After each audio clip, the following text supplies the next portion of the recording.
This original WSRE presentation is made possible by viewers like you. Thank you.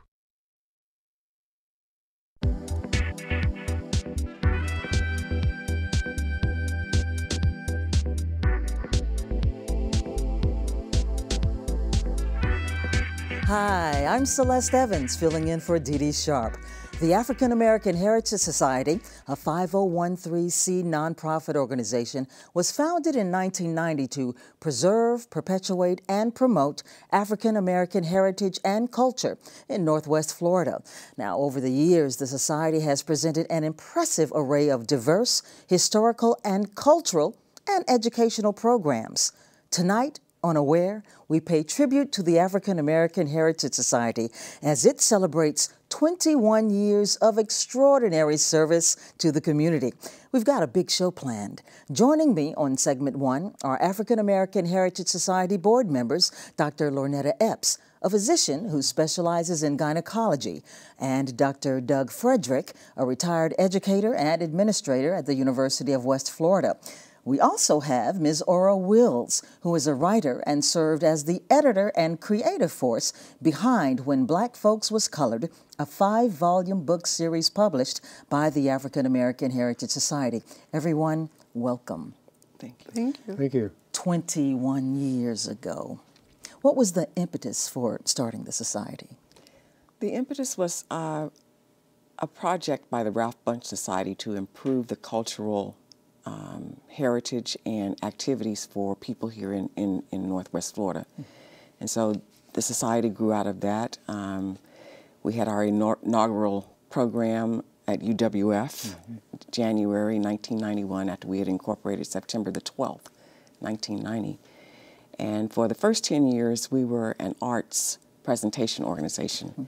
And we presented an array of performing artists, visual, music, art, festivals, and we had great partners like Pensacola Symphony Orchestra, UWF, Pensacola State College, the West Florida Historic Preservation Incorporated.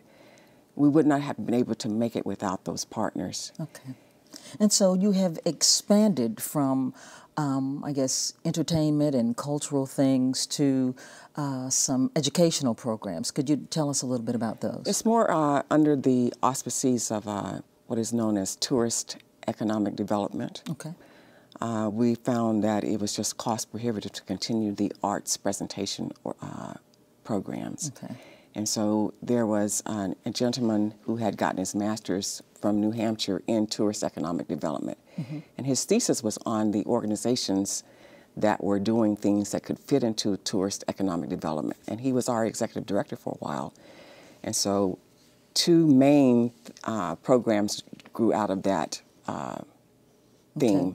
All right, the Florida Heritage Trail? Yes. That has been a program that the society has been engaged in for 10 years, maybe. Okay. 10 going on 11. Yeah. Okay. And what does that entail? Well, two things. We put together, along with the Visitors Information Bureau, the first ever African American Heritage Trail brochure that they use in their publicity and marketing for Pensacola. Okay. And what we did was we went all over the city, and there's about 22 historical sites that are very germane to African American history. Okay.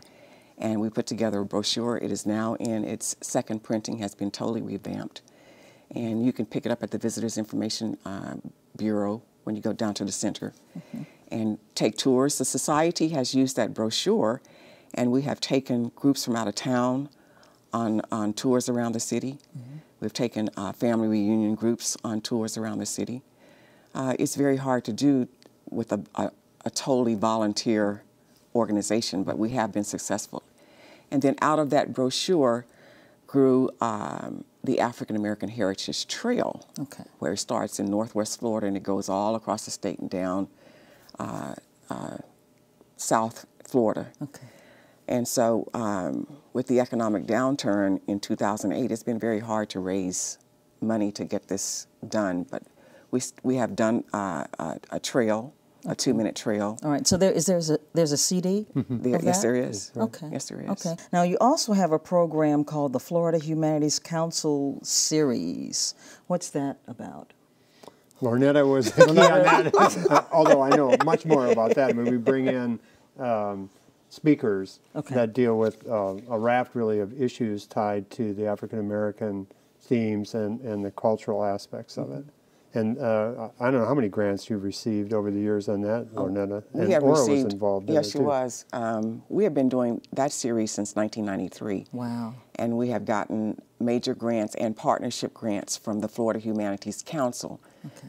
They get their money from the National Endowment for Humanities on the federal level. And so then they disperse the money to different organizations, nonprofit organizations throughout the state. Okay. And I think we have that video ready now. Oh, so okay. we'll take a look at that. All right.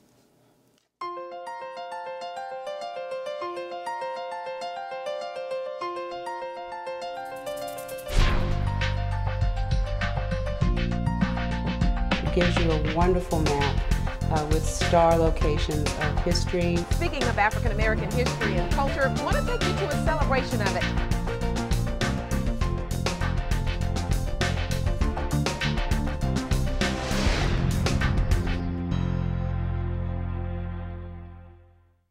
They tell the story of where we came from and where we are going.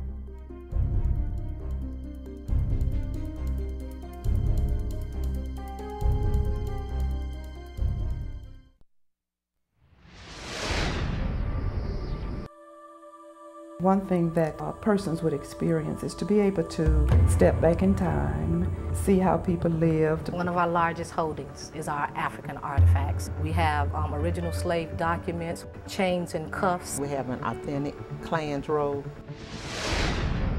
Florida A&M University has a very unique, what I call multicultural history. It has grown into the educational powerhouse that you see today. It's the high energy level. We use the latest dance steps, we use the latest music, in addition to the traditional marches, and that kind of diverse variety, I think, sets us apart from another band.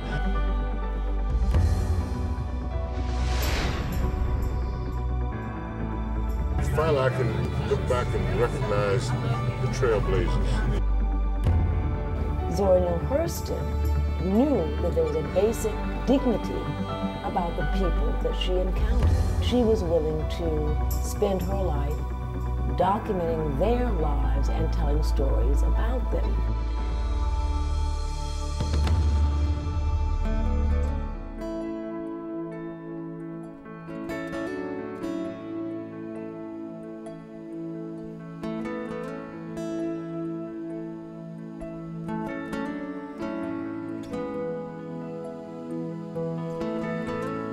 We've taken you along a journey of African American heritage and culture, and hopefully it's been fun for you too to experience just a little bit of the history and culture here in Pensacola.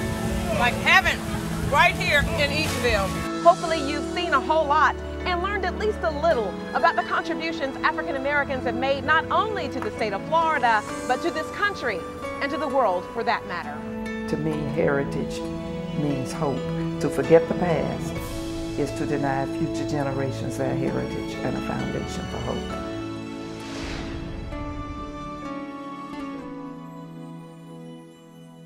Fascinating video. Dr. Frederick, why did you get involved with the Heritage Society? Why was it important for you? I came in 1986, and one of the major issues I was dealing with as a provost was to try to get more diversity at the university. And the first 3 or 4 years I was in Pensacola, some of the most energetic people I met are sitting across from me, and they were very interested in diversity at the university and in the community. So I approached the society to see if we could get the university more actively involved, and they were very receptive to that. And so we involved ourselves together in terms of a synergistic type of a thing. We, that is at the University of West Florida, thought that this would be a great opportunity for us to reach out to all of the communities in Northwest Florida And once we got involved in it, we got one project going and then another project going. We had students from the university who were involved, faculty members got involved in society projects. Pensacola State College administrators, faculty, and students also were involved. So it was a nice integration of cultural aspects in Pensacola and Northwest Florida and the academic part of it. So I had a real vested interest when I started. And Lornetta and Ora were really strong supporters of education in Northwest Florida. So it worked out really well. Okay. And the society is still very viable today? Oh, yes. Yeah. Both for the society and for the community here. Really the various communities in Northwest Florida. Okay. The society has gotten involved with publishing literature. Actually, my favorite, When Black Folks Was Colored. And Ms. Wells, you are the editor of that, and there are 5 volumes? Yes, there are 5 volumes. We published the 5th volume earlier this year during Black History Month. Okay. The title, When Black Folks Was Colored, why that particular title? That particular title because Mamie Hickson dreamed it up, and the stories included in those 5 volumes are stories of Black people who lived during the days of Jim Crow segregation, and Black folks was called colored then, and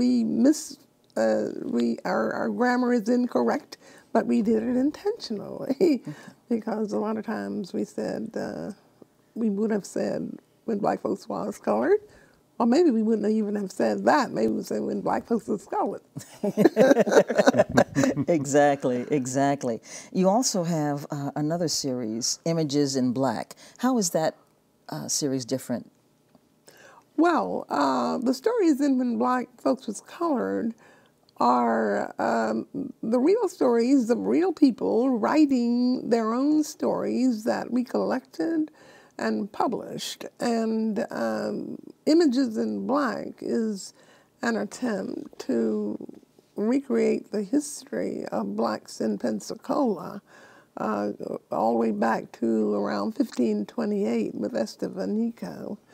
And some of it was written by me, but other contributing writers also their efforts are also included in those volumes. I think I'm partial to When Black Folks Was Colored, though, although I think Images in Black has played an important role here in Pensacola. Okay. So can anyone contribute to When Black Folks Was Colored? How do you choose your writers?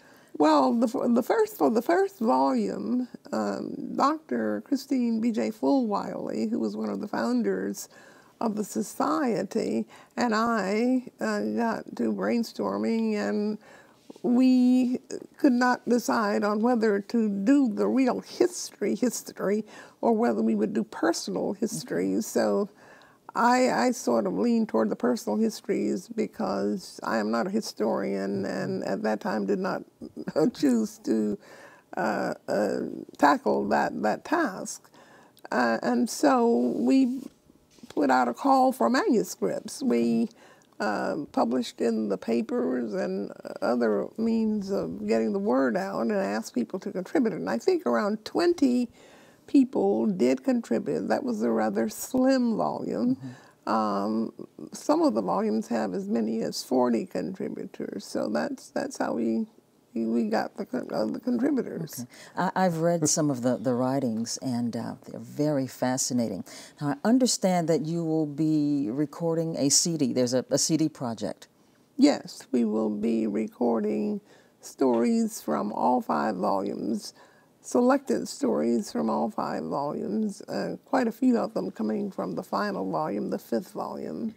And we, earlier in the year, had like the debut of Volume 5, and we had quite an audience, and people were thrilled. I mean, once people experience these stories, they can't get enough of them.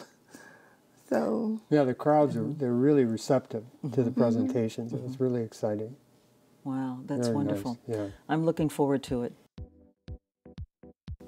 Well, I'd like to thank our guests, Dr. Epps, Dr. Frederick, and Ora Wills. We're going to take a short break, and when we come back, we'll feature some of the writers who are involved with the African American Heritage Society's Readers CD Project.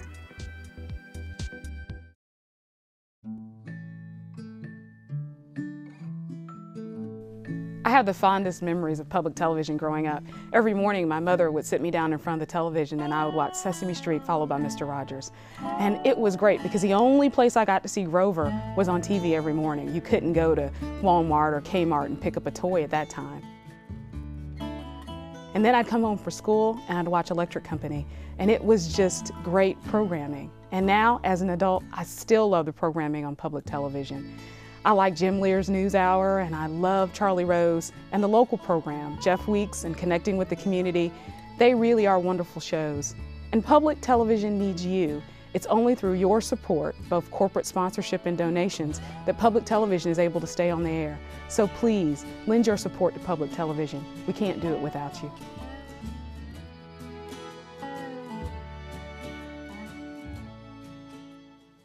Hi, welcome back. Joining me for segment 2 are some of the authors and writers who contributed to the 5-volume series of When Black Folks Was Colored.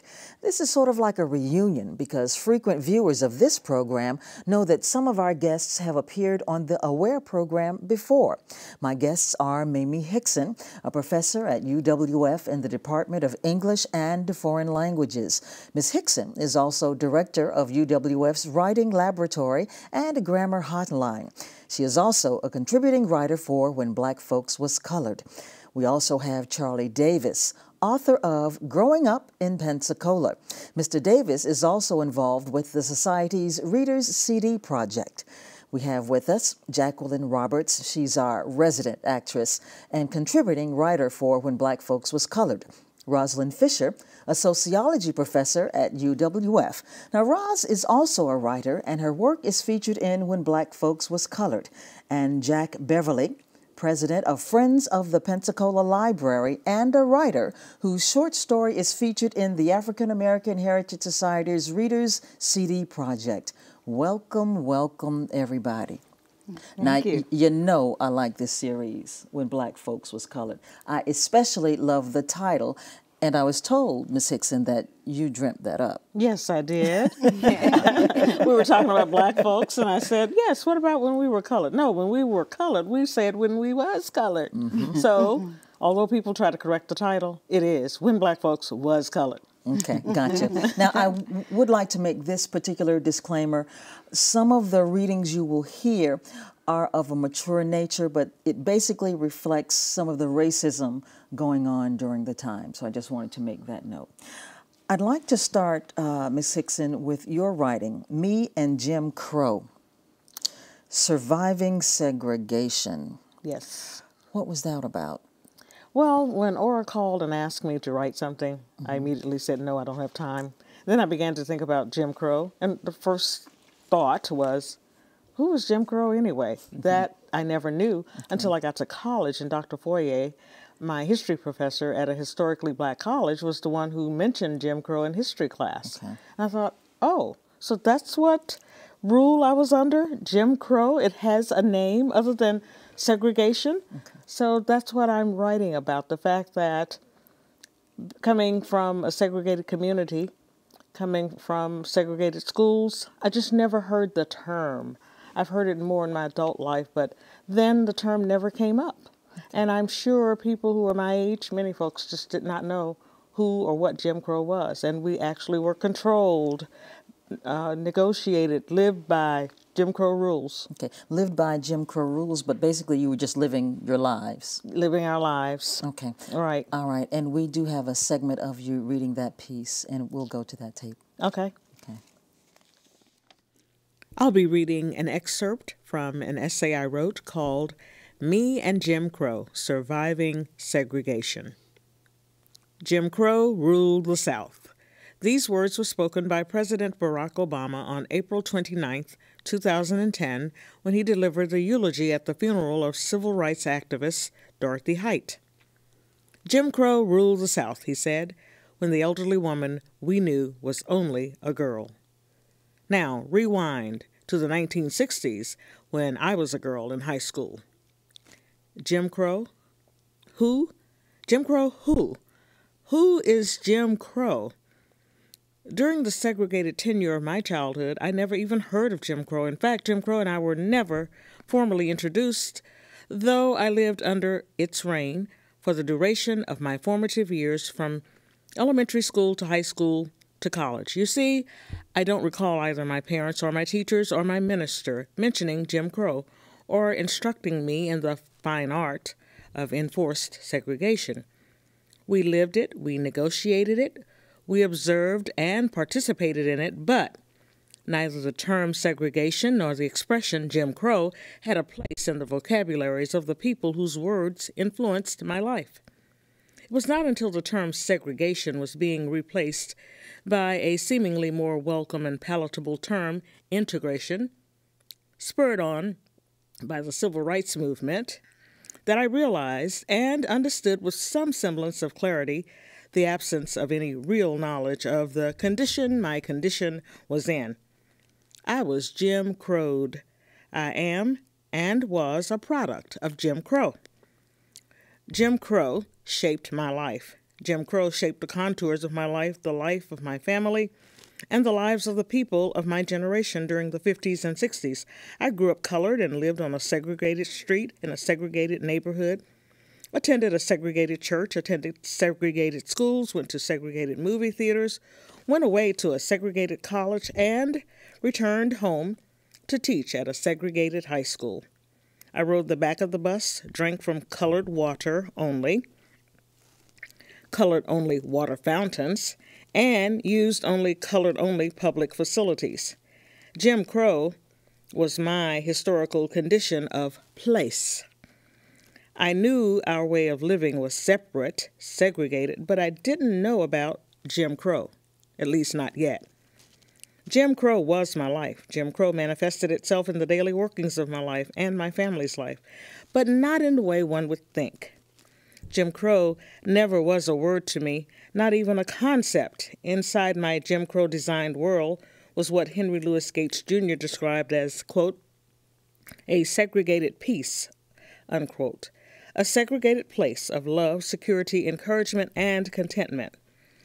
There's this tacit assumption that growing up colored in a segregated America was loathing and deprecating, and that growing up when black people were called coons, black men, boy, and black women, gal, conversations centered on black people being victimized. No, despite the prevalence of Jim Crow laws that presided over my education, hovered over my social interactions, and dictated my place in American society, I have never heard my parents speak of the difficulties and invisible boundaries created by race, racism, and segregation. They rarely, if ever, reminded me that I had limitations because I lived in a segregated neighborhood, attended segregated schools, and had to go to a segregated movie theater. Being surrounded by nothing but colored children in a classroom and sitting in the front row seats of the Sanger Theater's balcony were normalities to me, not irregularities. These so-called boundaries were not obstacles, but the facts of our lives. Wow, so you were living a segregated peace. Yes, and it was normal. I never realized outside that segregated peace, that comfort, that insulated community, that things were really as bad as they were, because I wasn't reminded, I wasn't told that I was a victim. Okay, all right. Mr. Jack Beverly, you wrote a piece called Learning Black. Right. So did you really have to learn black? And that you wrote this piece, and it was about a time during your college days, correct? Right. Okay. Ora Wills was a member of a memoir writing group that I conducted. And one day she asked everybody there if they would write something about racial relations, prejudice, segregation, Jim Crow laws. And because there was this new issue of the anthology coming out. So I said, you know, Ora, I grew up in a small, all-white farming community in Kansas. We didn't have racial relation problems. We only had one race. So my exposure really was more from newsreels, movies, and things of that nature, which really was distorted between the blacks and the whites. Okay. So the more I thought about it, I started dredging through my memories and came up with a memoir, and this was a segment of it. Okay, and we're about to take a look at your reading of this. I will be reading a segment of one of my memoirs that I've entitled Learning Black. It was the spring of 1957 when 6 of us white, college-age males piled into my 1956 Chevy sedan, heading for a night on the town in Kansas City, Missouri. Kansas City had suffered from suburban sprawl, sucking businesses and white professionals out of the ever-expanding suburbia, and many of the empty buildings and deserted homes in the central city were deteriorating rapidly. The remaining population was primarily African American, although that term was not used in those days. That stag night, our goal was to go to the Orchid Room, a Negro nightclub at 18th and Vine. It was in a seedy part of town, but we felt we were up to the experience. I was leery of driving there, let alone going to such a place. It was a warm evening when we arrived, and we discovered the sidewalks and streets swarmed with people. None of them were white. That made me uncomfortable. I'm not sure how the others felt. Since none of us knew exactly where the club was, I drove slowly, worrying about the crowd. I mistakenly drove past the nightclub and then made a right turn at the first intersection, easing through the pedestrians and hoping to go around the block, only to discover the street was a dead end. When I stopped, people mingled all around the car. I was nervous. No, I was scared. I had no idea of how I was going to get back to the street with the mob of people behind me. It was a warm evening, but the windows were up on the car, and suddenly a middle-aged man knocked on my window. Though startled with this black face inches away and looking right at me, I slowly cranked the handle to lower the window, slightly. "Are you looking for the Orchid Room?" he said. I nodded and said, "Yes." "You drove past it. It's a block back that way," pointing the direction we had come. Of course, I knew that. "I'll get the people out of your way and you can back up. Drive to the door and they'll park your car for you." My anxiety eased, but I was still unsure of our safety. The man did walk back behind the car and began telling the crowd to move aside so I could back into the main street. I thanked the man and waved to him. The man was right. When I pulled up to the entrance, a valet came to the car, opened the doors to let us out, saying, "I'll park your car for you." He held out his hands, and I gave him my keys, thinking, I just gave my car keys to a Negro. I wasn't sure if I would ever see the car again, or in what condition it might be if it was returned. Inside was a large, dimly lit room with a veil of cigarette smoke scattered around an area for dancing were formica-top tables and straight chairs. Music was playing over the speakers, and people were sitting at some of the tables. None of the patrons were white, and none were of the employees. 6 well-dressed young white college men had just entered the world of colored people. Everyone turned and looked at a sight none were used to. Apparently, not many whites ever came there, and we weren't sure we were welcome. A man halfway across the room, who must have been the manager, shouted, "Welcome, come on in." He led us to a table near the small 8-inch raised stage. After pulling 2 tables together, he arranged the chairs for us to sit. We all ordered drinks from a waiter and were told the band was on break. We all ordered drinks, and by the time our order arrived, the band returned and began to play some jazz. The music was good. As we finally relaxed, we were able to enjoy ourselves. As we talked, a nice-looking black woman, again, black was not a common term used at that time, came to the stage and began singing. Her voice was wonderful. As she sang, she offered us a smile, treating us as a part of the crowd like the rest of the customers. We applauded heartily at the end of each piece. Her voice was crisp, in perfect tune as she ran through her repertoire of songs. When the band took a break, the singer came to our table to personally welcome us and to tell us she appreciated our applause. We asked her to join us, and she did. "Can we buy you a drink?" I asked. "Thank you, but I don't drink hard liquor," she responded, but she told the waiter to bring her a Coke. The evening that began with an uncomfortable and scary experience ended up being an enjoyable and pleasant evening. When it was time to go, we said our goodbyes to the singer. The manager came to thank us for coming and said we would be welcome any time in the future. He, his employees, and the customers had been overly nice to us white boys. At the door, the man who parked our car retrieved it, and it was in perfect condition. Even all 4 hubcaps were there. All my fretting had been for naught. It turned out to be a memorable night on the town, and one I have remembered fondly. By the way, the singer was Nancy Wilson, who still has a great voice. It was shortly after we met her that she recorded her first LP album with Cannonball Adderley, and I still have that album. That evening on the town, I learned that black was only skin deep. Evening on the Town with Nancy Wilson. Yes, not bad. Not bad. And she still does have a wonderful voice. Yes. Yeah. So the lesson learned for you was what? That the black people are no different than whites. Mm-hmm. I mean, we're all pretty much the same, and the prejudice doesn't belong there, no matter what. Exactly. Yeah, exactly. You had a good experience learning what it's like to be an only.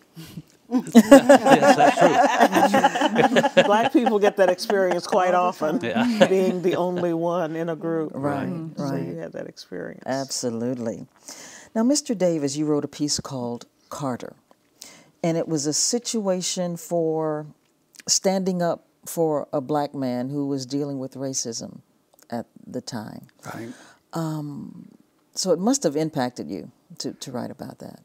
It really did. I was somewhat surprised how it affected me, mm-hmm.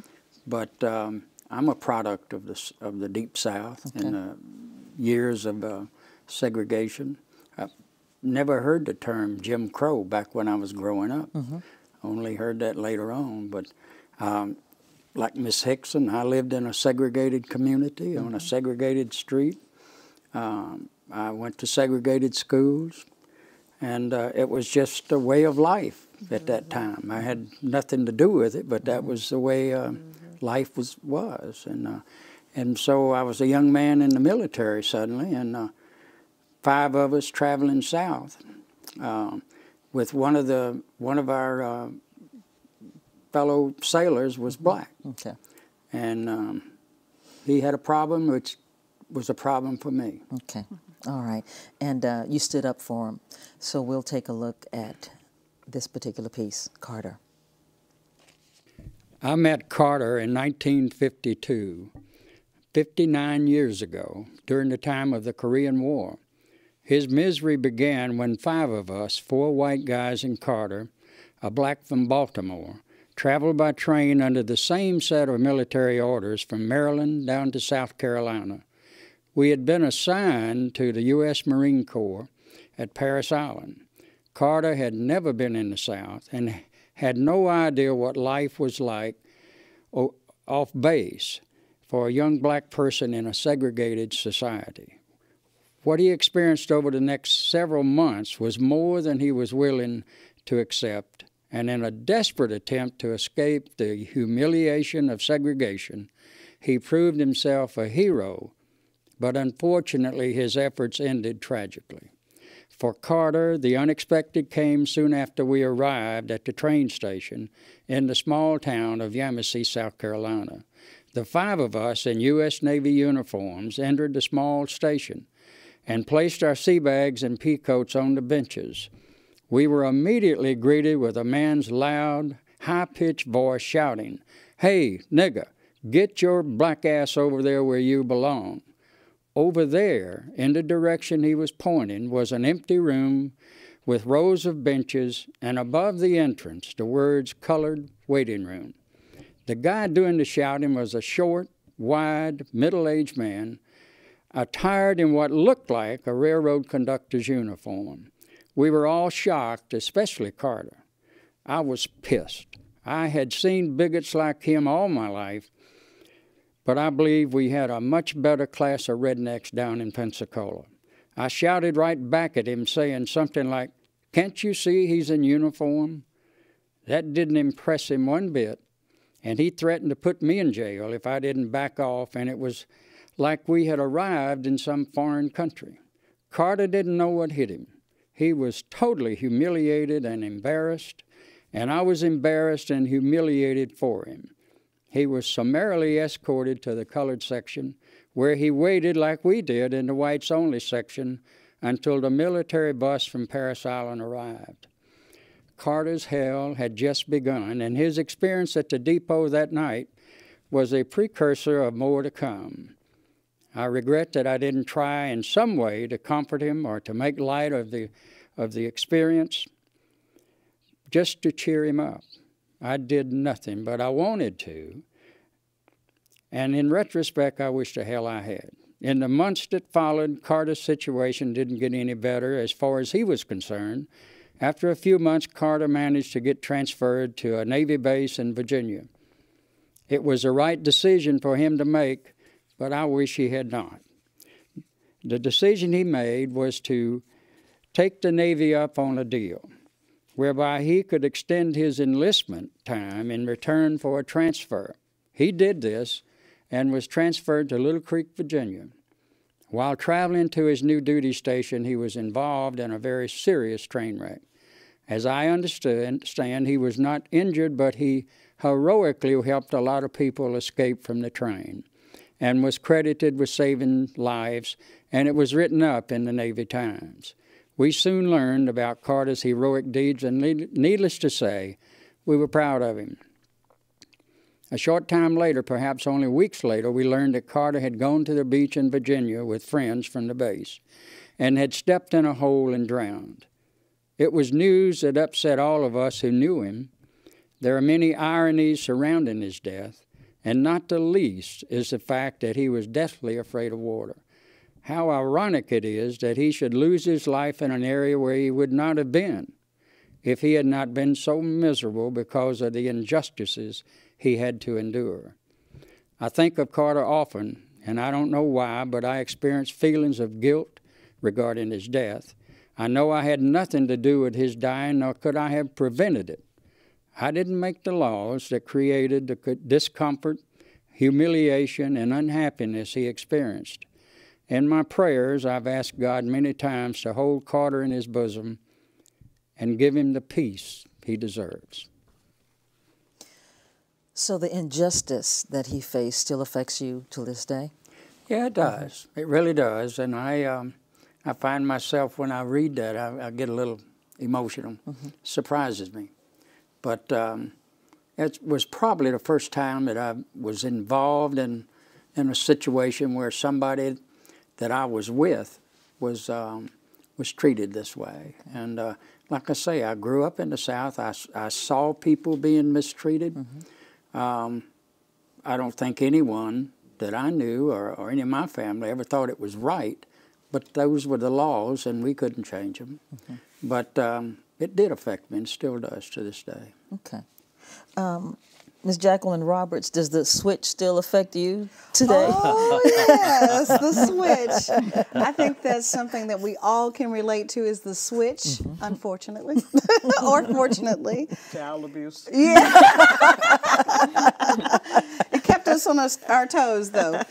The piece, The Switch, was actually written by Jerry Timberlake Anderson, but I love actually reading that piece. I get a lot of fun out of it, doing it. So. Okay, and we'll see a little bit of that. Okay.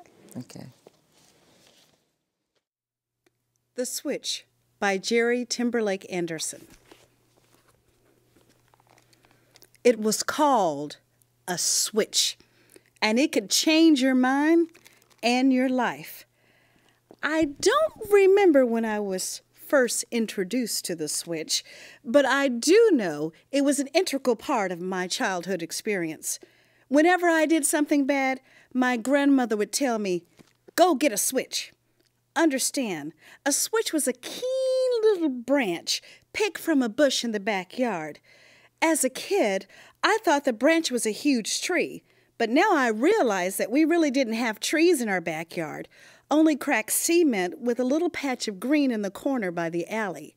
There grew the switch tree. The switch tree thrived through rain, rats, sun, and snow. It yielded switches just long enough to reach from my grandmother's hands to my thighs. And if I picked the ones that were not too thick and not too thin, but just right enough so that she could whip it in the air without breaking. And if the switch survived its first application, it was deemed a good switch that bet not disappear.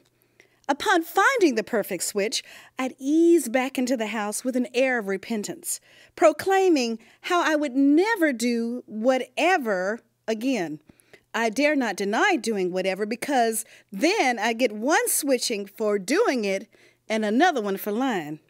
Besides, my grandmother always knew just what she was switching me for, and so did I. So she would make me assume the position, and then she'd let me have it. And she made it a point not to switch any of my clothes. During the switching, I had to have the presence of mind to decide when, how long, and how loud to cry. If I didn't cry soon enough, my grandmother would say, "Oh, so you're not going to cry, huh?" And the switching would intensify. And if I cried too long or too loud, she'd say, "Hush, I give you something to cry about." And the switching would intensify. But no matter how I cried or how the switching stung me, my grandmother always assured me of one thing: this hurts me more than it hurts you. Come on, is that true? Yeah. Yeah, we are very true. We know the switch story. Oh, yes. Yeah. Okay. It seems like the switch is a ritual because you have to go outside, just pick the right size. How many of you had braided switches? Oh, I didn't have braided. I haven't heard about the braided switch. I mean, I never had one. I just heard about it. Big just heard belts. about it. Oh, okay. Okay. Our last reader, Rosalind Fisher, wrote a piece called "How I Learned About Racism." How did you learn about racism? Well, it was an experience in my childhood that I think was kind of a defining moment for me, not just because it was an incidence of racism, but because it changed the way I saw my parents. And that was a real loss for me. Okay. Yeah. That's pretty heavy. If your perception of your parents change. Ouch. Okay. Interested in seeing the next piece by Miss Rosalind Fisher. This piece is How I Learned Racism by Rosalind Fisher. We all have some defining moments in which we form the basis of our beliefs and our fears. A friend told me that her defining moment came when, as a child, she saw the picture of the battered body of Emmett Till in a Jet magazine. Emmett Till, a 14-year-old black boy, said to have whistled at a white woman in Money, Mississippi, was beaten to death by a white mob in 1955. His barely recognizable body was discarded in a river. Many African American parents were, during that time, whispered about the horror of Emmett Till's death, and they cast anxious looks at their own children. My friend's parents had placed this magazine high on a shelf because they didn't want their children to get to it. But my friend and her brothers would climb up, get the Jet magazine, and stare at the pictures in terrified fascination. She said she always had nightmares after looking at the magazine pictures of Till. White people were the boogeyman of many black children's nightmares. Whether you're Latino, American Indian, Jewish, gay, or grew up with a disability, you probably have some defining moment, a moment in your life when you knew for sure that someone saw your difference as bad. I will share with you an example of such a moment from my own childhood, a moment from which I learned racism. I was born in Jackson, Tennessee, but spent most of my childhood in Kansas City, Missouri. However, every summer, my parents, brother, sister, and I went to Jackson to visit my grandparents. We looked forward every summer to the drive there to see Papa and Mama. For me, this drive was a part of our summer adventure. When my family took these treks, we became a traveling feast. My mother cooked fried chicken, made ham and cheese sandwiches and yellow cake for our trip. The car smelled mouth-wateringly wonderful. We kids would be so excited. We had our blankies and pillows and sometimes got to travel in our pajamas. We would, of course, always have the traditional squabble over who would get the window, since there were 3 of us and 2 windows in the car. Then off we went. My parents never seemed quite as excited as we did about the trip, I guess partly because they had to be in the car with us for about 14 hours. But there was something more. Something that we as children didn't recognize at the time. They worried about traveling in the Jim Crow South with their black children. Since we were a traveling feast, we ate in the car or had little picnics along the road, except when we came to a particular town in Illinois. I loved to get to this little town because we could eat at Whataburger. This Whataburger was hardly more than a shack with some outside tables, but it was great. We would be allowed to stop and eat there if we had been good in the car during the trip, so it was a reward and a treat. We couldn't eat at many restaurants on the road because we were Negroes, but we could eat big, wonderful, greasy hamburgers and fries at Whataburger. Anyway, on one of these many trips to Tennessee, one of our trips through this town was different. When we pulled into the town on this hot summer day, it was uncharacteristically quiet. I felt an unnatural silence that it chills me even now to think about. There was no one on the street as we pulled into the downtown square, which was lined with wrought iron benches. The only movement was a little dog walking down the street and a dummy hanging from a light post. The dummy had something painted on its face, but something about it made me realize that it was meant to be a black man. A yellow line was painted down the back of the dummy.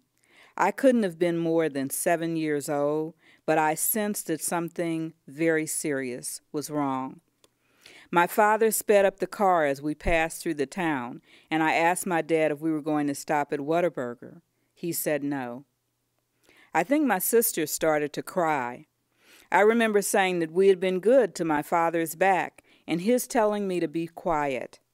My mother looked back at us, and I saw fear on both their faces. I felt a sense of loss. We had been in the car a long time, and my siblings and I missed stopping at Whataburger, but we also lost something that went unsaid. We lost our belief in the invulnerability of our parents. Our parents were all powerful. We were always safe in their company, and nothing could harm us. Now, maybe for the first time, we saw their fear. We could see it in their faces, hear it in their voices. This dummy, hanging in this tiny, dusty, southern Illinois town, had something to do with our value in the world, with our safety, and our right to eat where we wanted, to go where we wanted. It wasn't until I heard my mother telling my grandmother about the mock lynching that I really knew it was all about racial hatred against black people. I realized the mock lynching was about racism and white people hating black people. We hate what we fear, and so I learned racism. I learned to fear white people, and that is how the cycle of hate begins. Wow. So when you saw the sense of fear in your parents' faces, you said that there was a sense of loss. Yes. Did you recover from that? And if so, when and how? I think we were changed from that forever. At least I think that I was.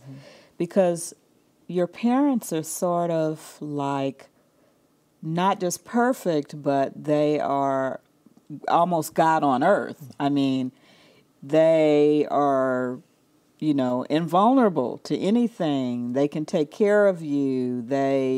Nothing can happen when you're with them. I mean, you are safe and all is right with the world, And to discover that they felt fear, if they had something to fear, then I certainly had something to fear because I was much smaller and weaker than they were. And then to find out that it was from something outside of us that was about us, something that defined us as different or other, and that was a bad thing. I think I was changed from that.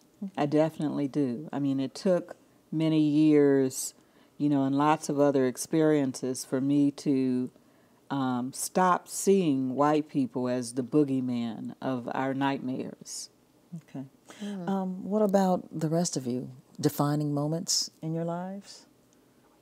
With regard to racism or just... I don't know, although, as I said, Jim Crow was a part of my life, racism was a part of my life, I never had that experience of coming to a harsh realization of how bad it really was. So there was no epiphany for me except learning what Jim Crow really meant. Okay. I think I had one. Okay. When I was in the 3rd grade, I had a teacher that just did not like me when all the other teachers loved me. And I found out she was from Birmingham, Alabama, and teaching a little black girl in Arizona in the 60s was not what she wanted to do. And it took me a while to figure it out, but after I did, I understood that there was something about me that she didn't like, and it was something I couldn't change.